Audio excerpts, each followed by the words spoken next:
Hello සමන් පුතා මම අම්මගේ රිපෝට් එක බැලුවා. අම්මට මේ ඔපරේෂන් එක කරන්නම වෙනවා.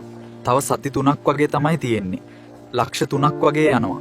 හරි ඩොක්ටර් මට තේරෙනවා ඩොක්ටර් කියන දේ මං කොහොම හරි මගේ අම්මව බේරගන්නවා. මම ඩොක්ටර් කියන හැමදේම හරියටම පිළිපදින්නම් මොන දේ වුණත් මං උත්සාහ කරනවා මගේ අම්මව ඉක්මනින් සුව කරගන්න. අම්මා දැන් කොහොමද?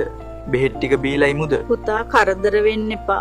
මේ වයසක අම්මා ගැන හිතලා මට දැන් හොඳයි දුවේ. මම කොහොම හරි මගේ අම්මව බේරගන්න ඕනේ. මම හෙටම යනවා කොහොම හරි මගේ අම්මගේ ඔපරේෂන් එකට ඕන සල්ලි හොයන්න. මම කොහොමත් මගේ අම්මව සනීප කරගන්නවා. The next day. අම්මේ අම්මා පරිස්සමින් ඉන්න මම ඉක්මනටම ගිහිල්ලා අම්මගේ ලෙඩේ හොඳ කරන්න ඕන සල්ලි හොයාගෙන එන්න. මම ඉක්මනටම ආපහු එන්නම් අම්මේ. එතකන් හොඳින් පරිස්සමින් ඉන්න කියලා මම පොරොන්දු වෙනවා. එපා පුතා ඔයා මං ගැන හිතලා දුක් වෙන්න එපා. දැන් මං කොහොමත් වයසයිනේ. ඔයා ඔයාගේ ජීවිතය ගැන හිතන්න. ඒක තමයි මට තියෙන එකම සතුට. ඔයා සතුටින් ඉන්නව දකින්න මං ආසයි. ඇයි අම්මේ එහෙම කියන්නේ? මට මතකයිනේ ඉස්සර මං වෙනුවෙන් අම්මා කොච්චර බඩගින්න ඉඳලා මට කන්න දීලා තියෙනවද කියලා. අම්මා බය වෙන්න එපා. මං අනිවාර්යෙන්ම අම්මාව හොඳ කරනවා. අපි දෙන්න එකතු වෙලා මේ හැමදේම ජය කරමු.